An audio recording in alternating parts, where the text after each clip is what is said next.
Actually આ જમીન જે છે આમાં સૂચિત સોસાયટી ડેવલપ થઈ છે અને 97માં ડેપ્ટી કલેક્ટર દ્વારા આને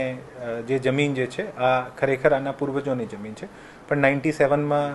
ડેપ્ટી કલેક્ટર દ્વારા ખાલસા કરવામાં આવી છે અને આના પછી આ લોકોએ 2017માં આને માટેની એપ્લિકેશન મૂકી હતી જે રિજેક્ટ થઈ છે. અપીલની જે કામગીરી જે છે આ ઓફકોર્સ પાર્ટી જે પણ હોય અને અપીલના તમામ માધ્યમ જે છે આ ખુલ્લા હોય છે, પરંતુ આપને ખબર હશે કે 2017-18 પછી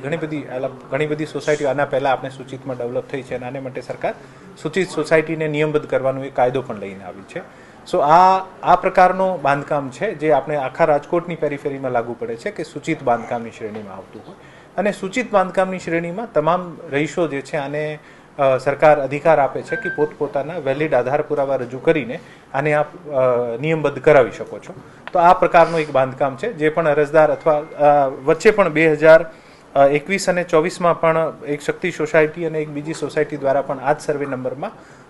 સૂચિતમાં આવેદન પણ કરવામાં આવ્યું છે. સો બેસિકલી આ ક્રાઇટેરિયા જે છે આ સૂચિતમાં આવતા હોવાથી અરજદાર જે છે આ પોતાનું એક્સરસાઇઝ કરી શકે છે અને આને જ કારણે આ બીજી જગ્યાએ જે સરકારી જગ્યા ઉપર દબાણ હોય આના કરતાં ડિફરન્ટ છે. સંભાવનાઓમાં કોઈ દિવસે હું આપની સંભાવના ઉપર ટિપ્પણી નહીં કરી શકું, પણ એકચ્યુઅલી આ એક અપીલનો મેટર છે. આ લોકો અપીલ કરે અને અપીલ કર્યા પછી જે પણ આનો નિર્ણય આવ્યો છે અને અપીલમાં શું નિર્ણય આવી શકે અને અગાઉમાં કોઈ નહીં કરે. આની અપીલ જે છે આ એને માટે કરવામાં આવી છે અને એનેની જે નહીં થયો હોય આને માટે અપીલ પગમ જે આને સરકાર દખલ થઈ છે. મારા રેકોર્ડ સુધી જ્યાં સુધી મને ખબર છે અપીલ કદાચ કરી હશે તો મારા ધ્યાનમાં નથી, મારા રેકોર્ડ ઉપર નથી.